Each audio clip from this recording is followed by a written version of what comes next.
অভিষেকের আবেদন খারিজ সুপ্রিম কোর্টে, মামলা গ্রহণ করল না সুপ্রিম কোর্ট। আবেদনে কোনো গ্রহণযোগ্যতাই নেই। বিচারপতি অভিজিৎ গঙ্গোপাধ্যায়ের বিচারপতি অমৃতা সিনহার মন্তব্যের বিরোধিতায় সুপ্রিম কোর্টের দ্বারস্থ হন অভিষেক। লোকসভায় নরেন্দ্র মোদীকে সামনে রেখে লড়াইয়ে নামছে বিজেপি। 7 লক্ষ বুথে জনসংযোগে জোর। 140টি অনুষ্ঠানে অংশ নেবেন মোদী। 4 ফেব্রুয়ারি থেকে 11 ফেব্রুয়ারি চলবে মোদীর গাঁও চলো অভিযান।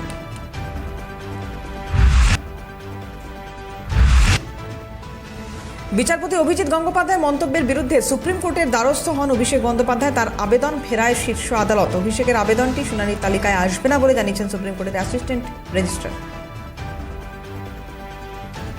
রামনগর বিধানসভা কেন্দ্রের বালিশাই বাস স্টপেজ থেকে রামনগর পর্যন্ত বামফ্রন্টের মিছিল। সেই মিছিলে পা মেলান বাম নেতা সুজন চক্রবর্তী।